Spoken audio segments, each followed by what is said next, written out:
Hi, and welcome to the Punk CX podcast.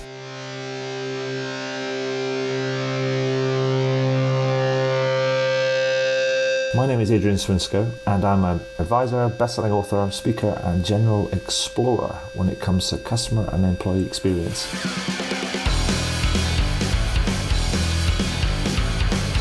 I'm really interested in figuring out what it takes to build organizations that produce better outcomes for both customers and employees. So with that in mind, I seek out and interview CEOs, entrepreneurs, business and tech leaders, authors and academics to uncover some clues about what it takes to build such an organization.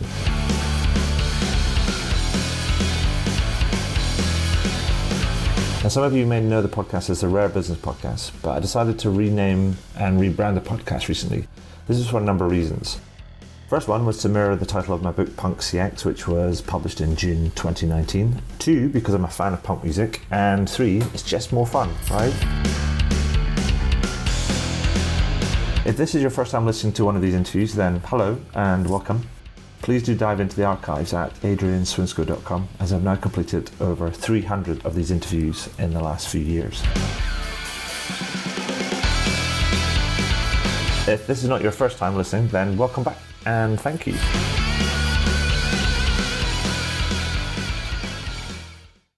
So welcome to the next edition of the Punk CX podcast. With me today, I have Nick Mehta, who is the CEO of Gainsight. Hey, Nick, how you doing?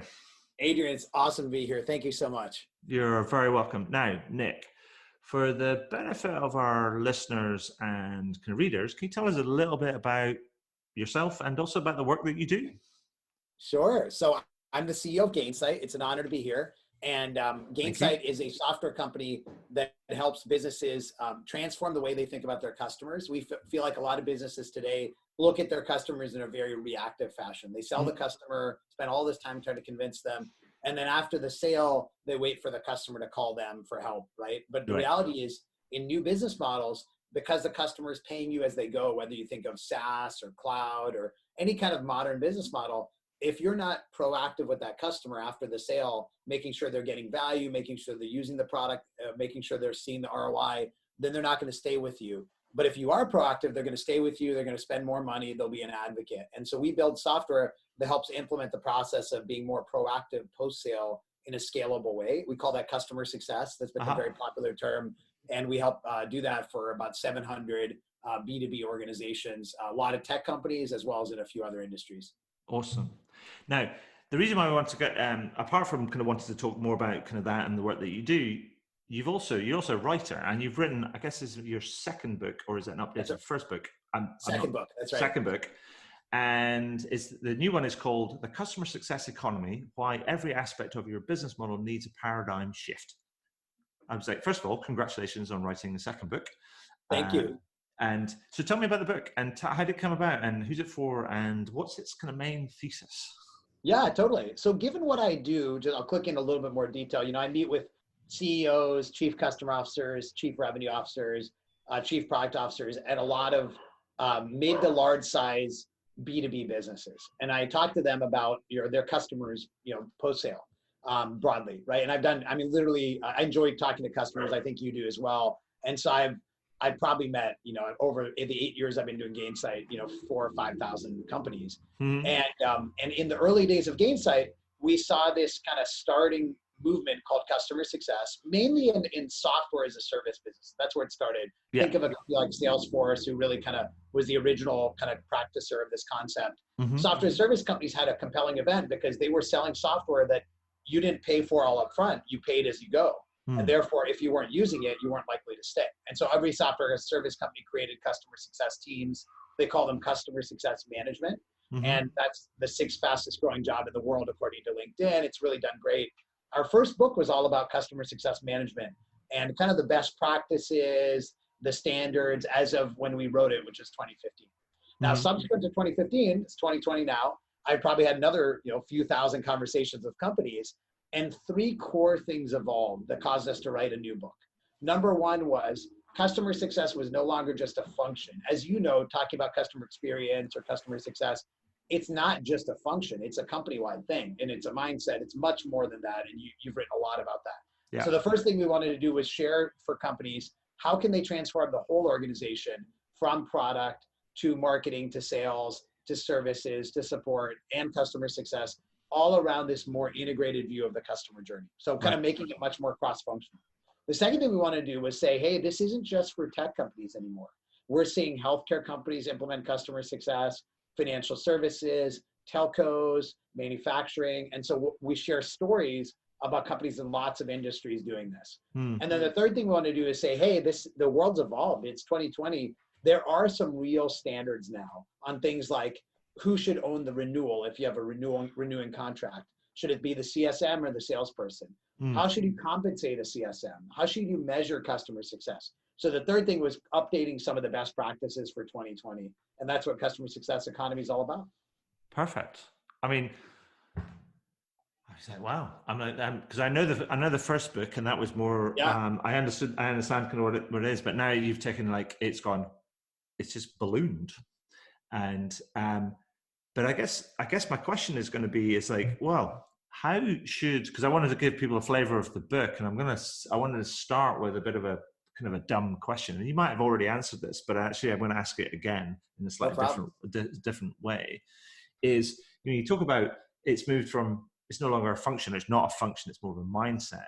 But actually, because you and I both know is that people tend to get very reductive or kind of functional in the way that they look at things. So I mean, help me understand what customer success rather differs from customer service, customer retention, customer loyalty, and or customer experience or delivering a great customer experience, or is it all of that and it just infused across the board?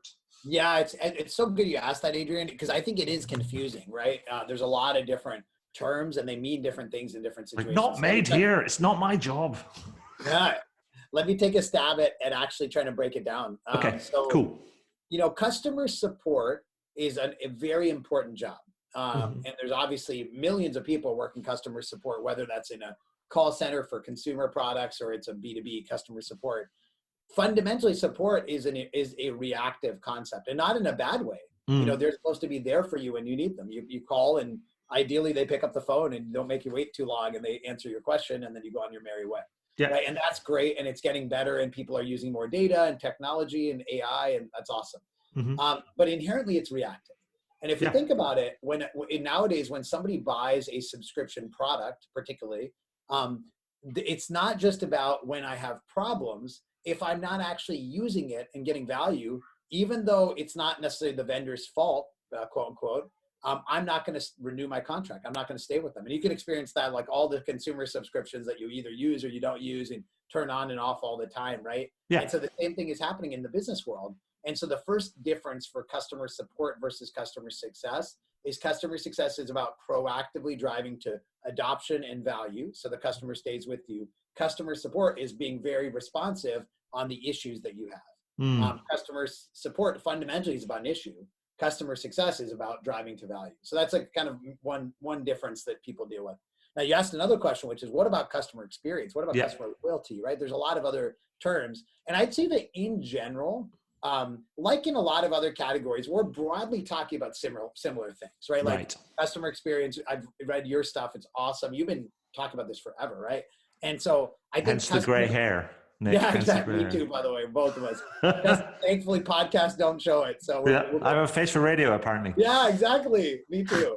So, customer success, I think, is a new spin on a lot of the concepts customer experience have been talking about. Now, the way that we define it in our own mindset is the new spin that customer success is adding is that experience sometimes gets kind of I think sometimes it gets delimited to be about feelings, right? I don't think that's all that experience is. I think that's a limited view, but sometimes you say experience and people think, oh, great. How do you feel? And, that shows up in things like customer surveys and things like that, right? And that's great.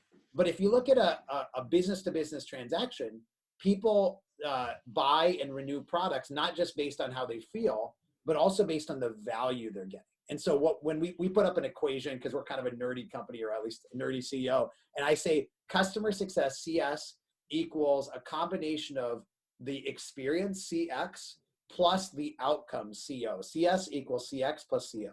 And it's the combination of those two things. And by the way, you could say it's CS equals CX times CO, because maybe they multiply, and there's lots of good debates about that, or CS equals CX to the power of CO, so we can get really nerdy. But the core concept is just that customers will renew and stay with you if they're getting the outcomes they're looking for, the business value, with great experiences. If they're just getting great experiences, but it's not delivering value, then that's not enough, right? And if they're just getting great outcomes, but they're not getting the value, the experience, they're going to look for the same thing from another vendor because they want to be treated well. Right. And so, because there's two things I want to come back to on that. Is the first of all, that you earlier on you talked about how success was a thing that was born out of the SaaS industry. So subscription-based kind of business models. And they were the pioneers in this because they have to keep earning their crust, as it were. So it's not, you're not pay all up front and then locked into a contract and then you get what you get, as it were. But now it's a case of you've got to wake up every day and earn the right to retain the subscription, whether that's every week or every month or whatever. Got it. But then you also said this is kind of being taken more, the concept has been taken more widely and it's becoming more widely applicable to businesses beyond that SaaS environment. Right. And into kind of healthcare and into insurance and financial services and stuff. I mean, how are they doing kind of that? Because again, the difference is it they're just going, oh, we don't do subscription, but we do monthly payments, and therefore the paradigm's broadly the same, therefore we can apply the same principles. Is that the way that they're thinking about it? Broadly, I think you nailed it, but I'd give a little more specificity. So you can say subscription and SaaS is a kind of a subset of recurring revenue. Right. And recurring revenue is the idea that, your customer isn't just doing a one-time transaction with you. The joke I make is that sometimes people say, where's customer success not a fit? And I say, well, probably not morticians and funeral parlors, because that's kind of a one-time sale, right? You buy that once. But in a lot of businesses, it's not ever a one-time thing. There's this kind of recurring relationship. Right. Insurance is a good example. All of us have various kinds of insurance, and frankly, there's a lot of choices, and it's getting commoditized, and but it's a very profitable recurring revenue stream. So an insurance company has a high incentive to keep you loyal to them, right? Mm-hmm. And the same thing is true for a manufacturer that sells a big piece of machinery, but then has a contract to maintain that machinery, right? And that contract, maybe it's a 1-year term. Now you can think about that manufacturer, and there's an interesting issue, which is you sell that contract and the machine works for the whole year. What does the customer do? They say, well, I don't know if I really need this contract. Sure. It's working fine. And so how do I get that customer to renew the contract? And actually uniquely in the manufacturing world, one of the competition the manufacturers have is basically people will say, you know what? I don't need that service contract anymore. I'm going to get it from like a local cheap supplier. I don't need to buy the one from the manufacturer. Yeah. And so how do I keep them engaged? And the thing that's been the game changer for all these companies, the reason why there's an opportunity now is they've had this problem forever, but they didn't have the data to do anything about it. Because I said before, being proactive is key, right? Yeah. How do you be proactive? Well, you got to have somewhere to start, right? You got to have some kind of like breadcrumbs. Think of like Hansel and Gretel, right? Some place to start, and that new place is the digital footprint the customer's putting out, right? So in the world of SaaS, that's things like, are they logging into our product? What features are they using? Who's using the product, right? In the world of that manufacturer, it could be that the equipment now has IoT data coming off of it. Yeah. So I can see how they're using it and things like that, and I can be much more proactive. In the world of insurance, it could be that user can access their insurance through a mobile app, and you can see data about how they're interacting with it, and are they engaged? Are they using the app, or are they not? That's probably indicates whether they're likely to be retained or not. So there's the combination of the need, which is I have a recurring revenue, but then the opportunity, which is I have data about my customers now. Yeah, no, that makes sense. It reminds me of a story actually, kind of that I was talking to a big technology hardware manufacturer in the UC space a few years ago, and they were talking about wanting to embrace sort of proactivity, to make the service more proactive. And I was trying to explain to them kind of what that kind of meant, and they were sort of like, and we were talking about potential points of failure, as you kind of like, with kind of some of their kit. And I said, so tell me about your kit and what happens. And they talked about this idea that they've got built into some of their kit. They have emergency battery units. So if you ever end up with a power outage, then the Mhm. kit doesn't go down, it just switches into the emergency kind of battery, and service is maintained for a limited period of time until the point that you can restore the power, right? And I said, so what happens to those batteries? Do they fail every now and again? And they were like going, well, yeah. I said, do you have the data on that? And they said, yeah. Okay. So what happens kind of like when the batteries kind of fail? Well, the customer doesn't really know about it. And they just kind of, when the power goes out and the battery fails, then there's a catastrophe. I'm like, aha. I said, do you have data on the likelihood of when that kind of the battery could fail? And they said, yeah. I said, so what happens kind of when the battery fails? Kind of like, do you can note when you think the battery is going to fail? What happens kind of when you can realize that when your data is kind of popping that up and saying, oh, this is likely to go wrong? It said, oh, we send them an email. I says, okay. It's like, how many people have responded to your email? And it's like, oh, not many. Actually, hardly any at all. And I was like, do you not think that you could maybe just send them a battery with instructions about how to reinstall them, and what sort of value do you think that would kind of like generate in terms of the value that you'd add to that relationship? And it was, and it was completely lost on them. Yeah. And I thought that was a simple example, but it was completely lost on them. I mean, it's a slightly convoluted explanation. But the idea that you've got the data and you can use the data to anticipate a problem and then do something about it before it actually kind of like exists. It's a bit like being the fire service and coming around to your house and putting out a fire that you never knew that you were going to have.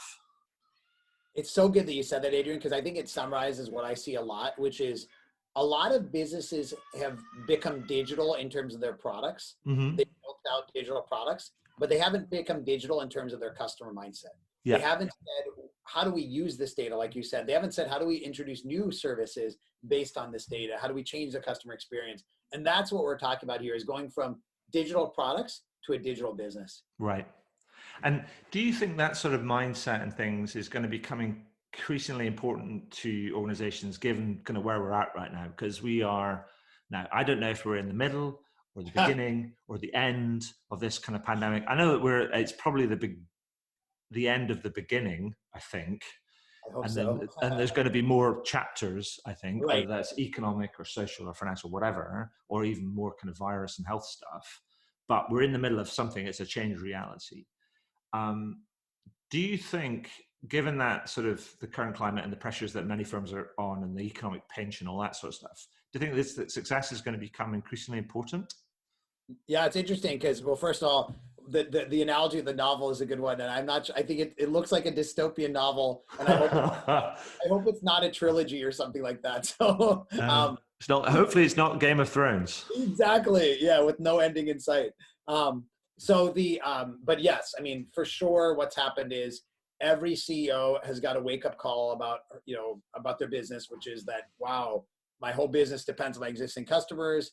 I thought I could just sell my way through these things, but now my existing customers are everything. We did a survey of CEOs of B2B businesses in May, mm-hmm. and we basically asked them to rank various initiatives in their company as to whether they're very important, somewhat important, not important. And they looked at all the different phases of the customer life cycle, new sales, marketing, implementation, retaining your customers, et cetera. And the top thing was 100% was retaining customers as very important. And new sales was actually the lowest, not because these companies don't want to do new sales. Everyone wants new sales, but because in this environment, it's pretty challenging.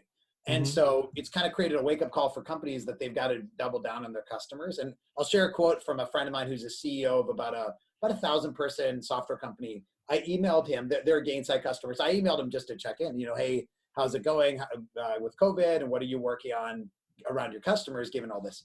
And he said, his direct quote was, we're finally doing the things that we always should have done. Yeah. And he said, and it feels, and there was an expletive, great. I will put the expletive here. And so, what he meant was customer experience, customer success, focus your customers, listen to them, drive more value. It can feel ad nauseum, repetitive, and yet now it's actually happening. And so this company, in this case, he was like, we've never understood our customers better. We've never had a better connection with them. and I think it's going to pay dividends as these companies come out of the recession. They're going to notice which vendors were close to them and aligned to them. And you're already seeing it. Some companies are really growing fast because they're growing with their customers. So this is an absolute kind of seismic shift for the world of customer experience and customer success. Perfect. I mean, also in the book, you also kind of talk about that actually, because related to that, you talk about how customer success can be a growth engine if you move from defense to offense. I mean, is that what you mean by that? Yeah, that's exactly right. You said it well, because I think that the beginning of customer experience and customer success can feel like defense, right? What are we trying to do? Well, we're trying to make sure people aren't unhappy. We're trying to prevent churn and all that type of stuff. And you're like going, you're stopping something.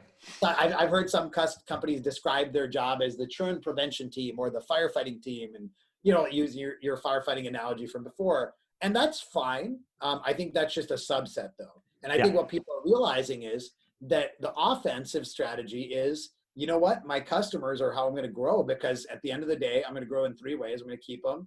I'm going to get them to do more with us because we're driving more value, and I'm going to get them to be better advocates. We're going to get more customers. And again, this is things like this, when I say them, I feel like, oh my gosh, I've said this like 1,000 times, and you have too, right? Yeah. But it's actually happening. And so I think people are seeing this customer success as a growth engine more than ever in 2020. Perfect. And so how are then people then structuring kind of this in organizations, but given this sort of like moving from defense to offense? Yeah. Because I guess my kind of thing, because in the first book you talked about best practices and you talked about CSMs, and you also alluded to before, like CSMs is like, or customer success is one of the fastest growing sort of like jobs out there kind of right now. But this idea is like, how does it play? I mean, is it a function? Is it mindset, a new responsibility? I mean, how are people structuring this to tackle it? Are they starting at defense and then growing it to offense, or how does it work?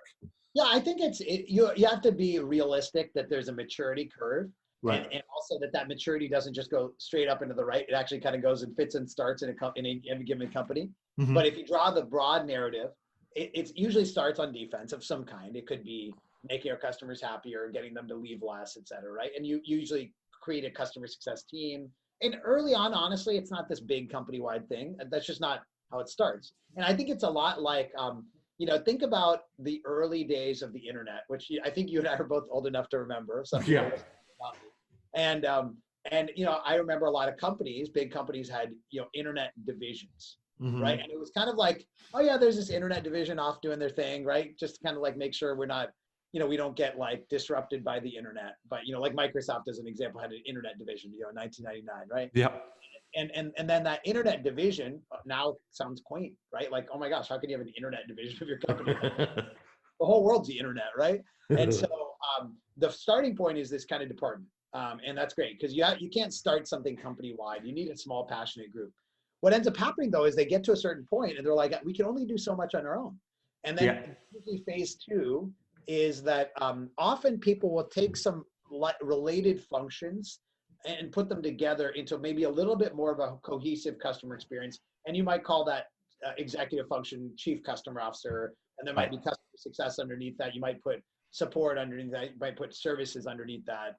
That's a very common paradigm. And then a phase 3 might be, well, I need this to tie better to sales and product, and it becomes kind of a company-wide thing. So to answer your question, it is a job, and it's a department, and it's a company-wide mindset. Not all at the same time. Usually, like it starts as a job, and then it becomes a department, and then it becomes a company-wide mindset. Mm. So I mean, and actually, also that's all going to be look very differently for different firms. I mean, whether you've got like a large number of customers and high number of transactions, or you've got like a few customers and infrequent transactions paying much higher prices. And I guess you just got to. There is no recipe for this. It's like you've got to cut it according to your kind of business. Yeah, and by the way, I would say that there's no like one size fits all recipe, but there are a few different menu options, if you will. And I think that if you kind of using your example, you're totally right. One of the biggest criteria to decide what to do is what type of customers you have, and like what type of customer, what their expectations are, how much they pay you, which probably drives a little bit how much you can afford to invest in them, right? And so there are kind of canonically, there's 3 models of customer success. And it's not only three, but three kind of general paradigms. There's high touch customer success, which is kind of, okay, I've got a big customer. Maybe they're spending $1 million a year with me. Maybe they're spending $200,000 a year. And I want to make sure they're really getting value and they're having great experience and really coordinate across our whole company. So every person that talks to them is on the same page about what's happening and we know our roles and responsibilities and all that. Mm-hmm. That's kind of high touch customer. Then you've got the kind of what I call the middle of the pyramid of your customers. You think of a visual of a pyramid, we call it mid-touch customer success. And that's basically where you've got, a decent number of customers and you've got people that are managing a large portfolio. So imagine a customer success person managing 100 customers or 50. And you can't really afford mathematically to like meet with all 100 every day, right? Just not possible. And so you're really trying to kind of get to them based on triggers and signals and notice when something's about to break, to your user analogy of the battery, right? And reach out just before then and just be very proactive, but not so much so that you have to talk to them all the time. And then you've got this kind of, the bottom of the pyramid. And there, people used to call it low touch. We recommended calling it tech touch, which is the idea that, hey, we want to provide high touch, but we want to do it through technology. And so there it's more of a digital first, email, in product, meaning like inside the product, how do you guide the user to do the right things, text messaging, all the other automated channels, and then humans is more of a backup. If they But I guess also the kind of thing that we'd want to kind of say is because when you're talking there, I was also thinking about different firms that may actually naturally do this or may actually have people that naturally do this. Particularly if you go back to what you were saying earlier on about B2B sales, particularly that are big value contracts, kind of quite complicated and stuff. And you've had salespeople that have been developing accounts for months, if not years, as it were. And they sort of just do it naturally. And therefore, I guess it's also important to recognize kind of what you already do well, because there's a lot of stuff that does exist. And what you don't want to do is like start something and then somebody feels displaced. Yes. Or they go, yeah, but I already do that. What are you talking about? That's so well said, Adrian. When we go into companies, what we find is there's a lot of roles that are already doing this. And in some companies, they may call them account managers, right? Yeah. Sometimes they may call them service delivery managers, or they may call them renewal managers. And what we find is they're doing a lot of the pieces, but they've actually lacked a bit of an identity. And in some ways, they're very excited about customer success, because they're like, finally, a job and a description in an industry that gets what I care about. Yeah. Usually they have to expand their mindset a little bit. As an example, sometimes account managers are kind of focused very much on the transaction, meaning the renewal, the expansion. Yeah. They're not kind of working on all those steps up front to drive towards that. And therefore they're under optimizing. So there's usually tweaks that need to be made, but 100%. It's usually like looking at the existing roles and say, if we redesign these roles for 2020, how would these people drive better value for the customers, better spend from the customers, and honestly be happier too? And also if your activity only kicks into gear when you're nearing renewal, then you've probably already lost the customer. Oh my gosh, you're either going to get them, in which case it's sort of a fait accompli, or you're going to lose them. And there's definitely 1 out of 100 customers you'll convince to change. There's all those famous kind of recordings of cable companies trying to convince customers not to churn, when you call in to cancel your cable. Yeah. And that is the old model of this stuff, right? That is like way too late, very low hit rate. It's annoying versus, in the early days of the process where the customer is just trying to get value. And if you help them, then the renewal is actually a non-event. Yeah. It just happens. So can you give me a couple examples? I mean, just to bring it to life of like, say, firms that represent slightly different flavors of this sort of approach, just to to bring to life kind of like what they've done and how they've benefited. Absolutely. Well, I'll share some stories that are kind of in our book. So it kind of might be interesting to kind of just highlight some ones that fit to the theme. So I'll give you kind of 3 stories I think would relate to 3 different types of use cases. One will be kind of a software company where it's more straightforward and kind of a little more tenure in doing this, and then a couple that are out in other industries. So on the software side, if you think of a lot of software products you use in your day-to-day, a product a lot of people use is called Box. Basically like, storing files, collaborating, making sure that everyone has access to the right information to do their jobs, right? Yeah. And Box has had a customer success team for a long time, since they launched. They've done a pioneer of this.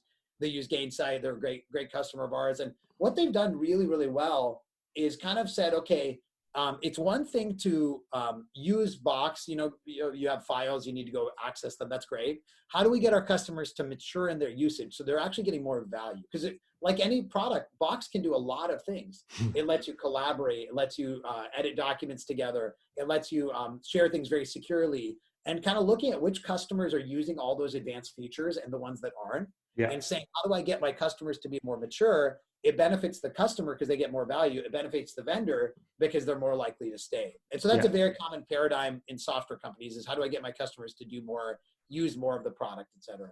If I switch gears to a different example, there's a company in Wisconsin in the US called Rockwell Automation. They make factory equipment. So big machines that run inside of factories, right? So very much stuff that doesn't, doesn't scream Silicon Valley, right? Yet what they've realized, and they've been really innovative, is this equipment can have sensors and telemetry in it so that Rockwell can do a better job being a digital business. And so they did that years ago, and now they're poised to say, a couple of years ago, they said, we can transform our customer experience. They had a sales team that was selling the renewal for the maintenance contract. So when that equipment basically, failed or had an issue, you have this contract to get help, like I talked about. And they said, how can we transform that into a more proactive service now that we have this data? And they're now selling new products through this team because they have all these software products that are kind of add-ons for the equipment. That's one of the trends that's happening, is all these companies are saying, well, if I get close to my customers, I can build more products. I can build software products. I can be more like a software company. And so that's really. And then the third example, which I think is really cool because of the impact this company has, is a company called ResMed, public company in the US. They make medical equipment. Medical equipment turns out to be a very important thing in 2020, as we all know. If you believe it, they make ventilators, right? So really important. And they actually spent, March and April making ventilators for like a lot of the world, and really do an amazing job. But they make a lot of different equipment for basically medical. One of the types of equipment they make are these in-home devices that help us treat chronic diseases, like, for example, sleep apnea. That device is something you would basically sleep with. It kind of tracks your sleep and then helps you make sure you're breathing properly, right? Very important. Now that device, it used to be sold in the older model for device companies, which is you build a device, you have a distribution network, partners go sell that device and then go install it. And you really don't get that much feedback. You kind of, maybe you send this partner a survey. Maybe there's like a warranty card in the box, right? Like we all know the old model. Now they've got all this digital telemetry, and they're kind of running this like a digital business. And they said, wow, we should think of our distributors, meaning the people that are selling our equipment, like customers. We should be looking at all the things that they're doing. We should be more proactive with them. And they're using Gainsight for this. And they're basically treating their channel like customers and saying, based on all this digital telemetry, how can we do more with the channel so the end patient is sleeping better, because they really are mission driven. The channel partners are making more money, and in that process, ResMed makes more money. Cool. That's nice. 3 different examples. I mean, that's cool. But so here's the thing, so if people were thinking about then, we need to do this. We understand kind of like how things are changing. We understand the importance of, as I'm talking about it, trying to protect what we've got, and like success is a route to to do that. I mean, where should people start? Because I mean, it's all about the start, really. It's about getting going. So what would be your best advice, Nick, if somebody said, I'd like to use customer success or embrace customer success to help me improve the service experience I deliver to my customers? Where should they start? Yeah, totally. So I think that obviously extremely self-promotional, but obviously learn and read. Well, apart from buying your book and then subscribe to Gainsight and all that sort of like stuff, apart from all that, Nick. And if you kind of said the next step, I think it's basically finding the champion inside your company who is believed in this and is close enough to be the champion for making it happen. Right. And you may be the person listening who is the champion. So maybe you, or maybe somebody that you're trying to find. As you said, Adrian, this exists in companies in different names today in different ways. And so that could be your head of account management, your head of service, your head of service delivery, your head of customer experience, and have them basically become the champion to kind of design an experiment.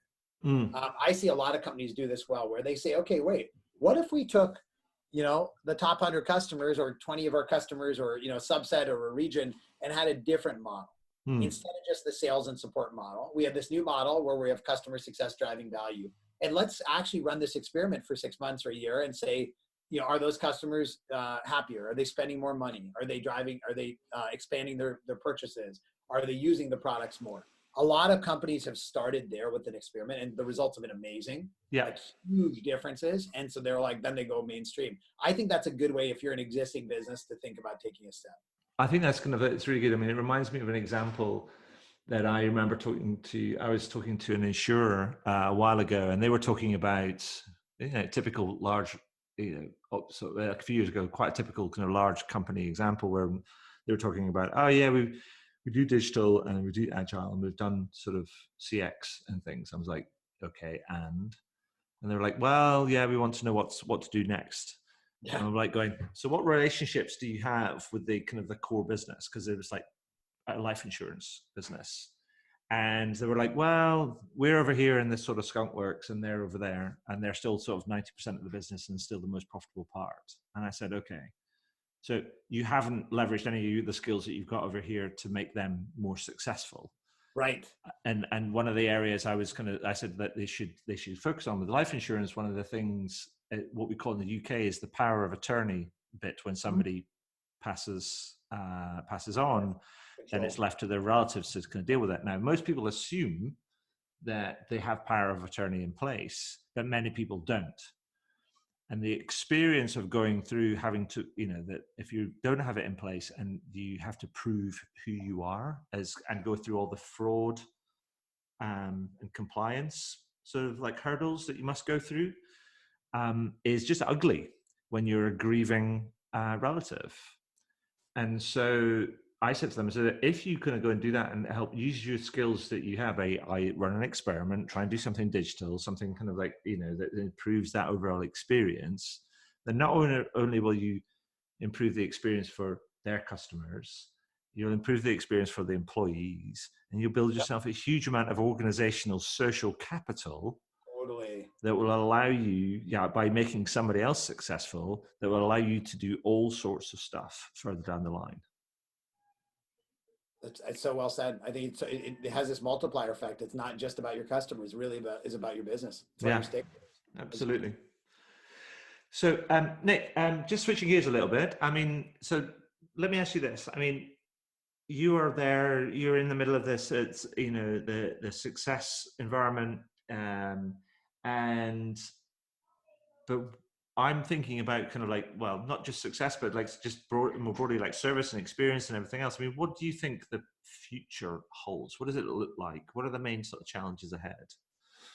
I think the future is, you kind of look at what are the trends that are underlying that are unlikely to change. Mm-hmm. So, one of the there's two kind of trends that I would say are hard to debate. One is, will customers have more power or less in the future? I think it's hard to say they'll have less power. They'll continue to get more power. And then the second trend is, will there be more or less data about customers than we have now? Definitely more data, right? So you'll have more power and you'll have more data. And those are almost undebatable. Yeah. And so given that, I think what's going to happen is that this area of companies is going to get more and more important. And we're going to start transforming the rest of the company around this area. Instead of what happened historically is transforming, kind of trying to fit this into the rest of the company, right? That's kind of what you've seen probably with a lot of your clients and colleagues, is you're trying to shove it into the existing business, right? And it's like, no, we're going to redirect the business. And this, again, let's go back to the internet analogy from 1999. In 1999, you're running the internet division of a large company and you feel like, oh gosh, I'm trying to fit this into this existing old model. And, people don't take me seriously. We don't get the budget. It's not a strategic focus. It's just paid lip service. It's, insert more and more like that. And then you fast forward and it's like, well, every company was now reshaped around the internet. There's no internet division. The whole company's the internet, right? Sure. And so I kind of think that's going to happen. The whole company is going to become customer focused and customer success, customer experience, whatever term you want to use. And that's inevitable in the next 5 to 7 years. And then what's going to happen is it's going to happen in different ways. So I think if you go back to the internet example, some companies became the internet took over the whole thing because that internet division grew and grew and kind of took over the whole thing. Other ones, the person that's running the internet division took over the whole company and kind of brought that mindset, right? Like you look at Satya Nadella kind of running all the Azure stuff at Microsoft and then running Microsoft now and making Azure the center of Microsoft, right? So that's kind of a very like recent example. Another version is, you somehow as a company don't figure it out and you get bought by somebody who does figure it out, right? That's the stick, if there's a carrot and stick here. Yeah, no, absolutely. So Nick, that's awesome. And thank you for that. And so is there anything else that you'd like to add that we've missed out before I ask you a couple of, fun questions towards the end and a piece of ongoing social research? This has been awesome. Let's go to the fun questions. Awesome. So like I explained before we got started, I published this new book called Punk CX in the middle of last year. And what I've been doing since then is, in the back of the interviews, is I've been asking everybody a couple of almost like word association games. So how does it say to you, what one or two words do you think would describe a punk approach to success, let's say? I love that. I love the punk concept that you evangelize. I would say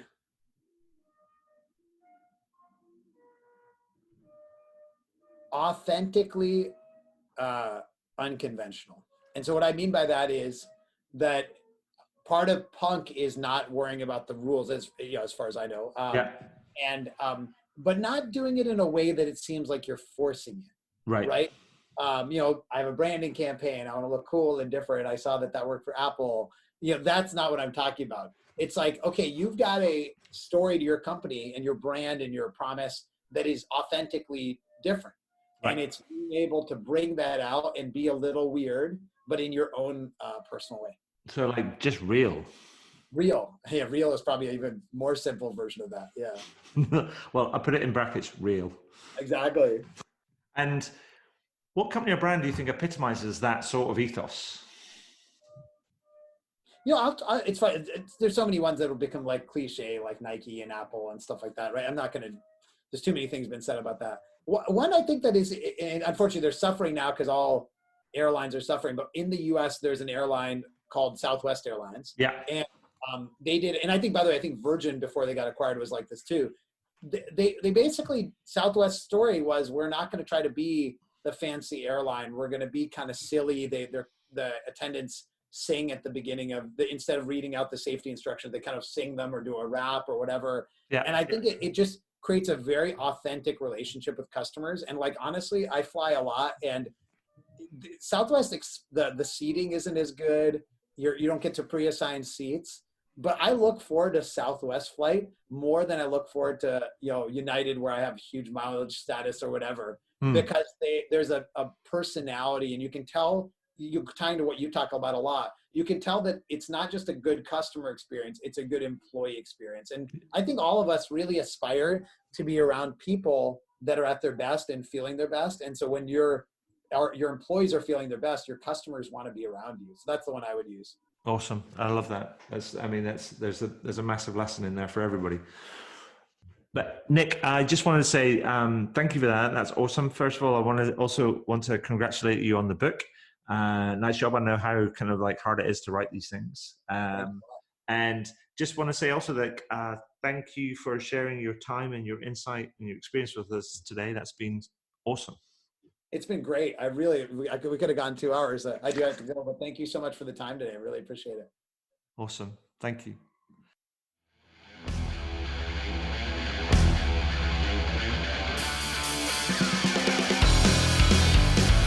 Well, that was cool. I hope you enjoyed it. I did, and I always do actually, because I always learn something new when I speak to some of these amazing kind of people. And it's always something new that I can incorporate into my writing, speaking, workshops, and other sort of advisory work that I do.